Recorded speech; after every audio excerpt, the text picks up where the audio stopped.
In studio this afternoon, a special guest, Dave McElroy. And I got to say, you've only been here a few minutes, and you already seem like the funnest guy in the world. So what's going on, man? Good morning. Thanks for having me on, man. It's a blast. Blast. So what brings you to upstate New York? What's your story? Well, you know, we've just been out having a lot of fun supporting my new single. It's called Nowhere With You. And we've just been running around New York, Pennsylvania, Maryland, Connecticut, just visiting everybody, saying hi, and talking to fans all across the region. So it's been a lot of fun. Beautiful. And so what's the story about your new single? I'm sure everyone's asking you that question, but like what got you to write it and what's it about? You know, I'm a really happy, positive guy. My last song was a breakup tune, right? And I'm like, oh, we got to do something happy, you know? So are you familiar with Bridget Tatum?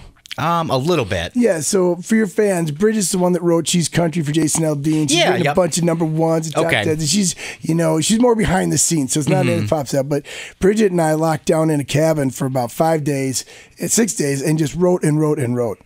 And the single that we've got out now it's just a happy, fun summer love time tune about a couple that's just having a blast with each other in life and all the fun things that they do together. So, you know, back road driving, singing to the tunes, just wreaking havoc. Yeah, it's kind of fun. And it's the perfect time of the year to have that song because everyone's so sick of winter, everyone's so sick of the cold, so you have something fun to look forward to. Yes, think about those awesome summer months. You know what I mean? So, yeah. Beautiful. Well, we'll play it right now here on Big Frog 104. So that was the new single, Nowhere With You, from Dave. How do we say it one more time? It's Dave McElroy. McElroy. See, that's why they trust Tad and Polly to do these things and not me, because I totally butcher everything. So McElroy, that's the beautiful song that we just talked about. And you were just saying you're from Minnesota, so Central New York is kind of almost like that. Oh, it's so beautiful. It's a lot like being in northern Minnesota when I'm driving around. So it makes my heart happy because that's where I hunt and fish in northern Minnesota. So when I'm driving around this area, I'm like, oh, I love it so much. It's just great, you know? So growing up in Minnesota, is that how you got into music? Like, how did you eventually fall into this world? Well, you know, I went to Minnesota. I grew up in Green Bay, Wisconsin, and went to Minnesota to play football and run track for the Minnesota Gophers. And I just kind of fell in love with it and stayed there. But to answer your question, it's just always been music. I grew up in a very musical family. We all played instruments. We all sang. I was in band, jazz band, choir, swing choir, church choir, musicals, all that stuff. And but for my brothers and sisters, it was just something they really enjoyed, and it was just something fun. But for me, it was different. It was just always like breathing. It infiltrated every fiber of my body. And my friends always laugh because I always have buds in them, always listening to something. You know what I mean? And I just love it. I love it so much. And I had a really weird first musical influence for a country guy, but my very first musical influence was Satchmo. It was Louis Armstrong. Really? Yeah, my great uncle was playing him, and I heard him sing. I'm like, oh my gosh, I was mesmerized. I was in the 2nd grade, so my mom got me some videos. And I watched him, and then I got to see him playing the trumpet, and his cheeks out there, and he's wiping the sweat off his face. And I'm like, So I had to write a 1-paragraph thing for 2nd grade, and I ended up writing 2 pages, you know.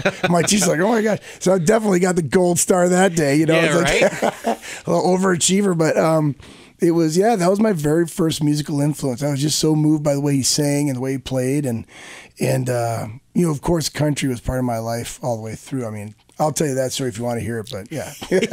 Yeah, let's hear it. So let's hear your story. Well, you know, I grew up around the farm in Green Bay, Wisconsin, and so every day I'd get 3 taps on my door, half hour. You know, that was my dad saying, time to get going. So I had a half hour to get up, get dressed, get fed, and make my lunch and get out the door. So every day, my dad had this super old truck, super old, and he's loved it, and it had an 8-track player in it, right? So every day he'd take his big mug of coffee, and he'd take a big sip, the same routine every day. And I'd smell that coffee, and he'd set it down on the floorboards. So he'd take a big sip so it wouldn't slosh out.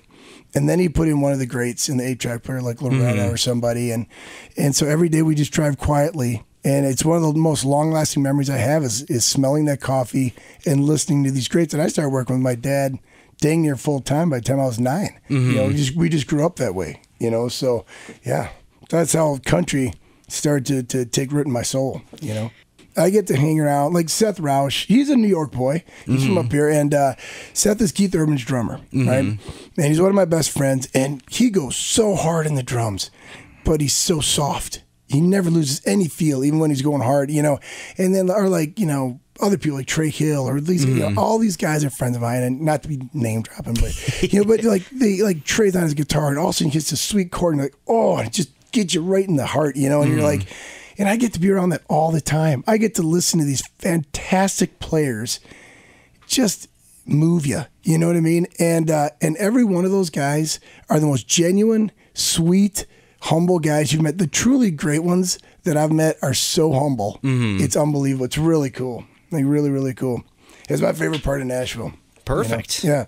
And I want to apologize to your listeners. I know I sound like I can barely talk. It's because I can barely talk. I woke up this morning and nothing was coming out of my mouth. And Steve's looking at me like, oh my gosh, dude. Something in the hotel room set me off. It's probably the water, you know. I don't know what, something. I don't know what it was, but like I woke up and it took me like 45 minutes to shower to get to this point. So, well, you know what? We won't kill your voice too much longer. Just one last thing. Where find your music? What's your website and social media? Yeah, yeah. Oh, thank you so much. All my social media is DMAC Band, so DMACBAND.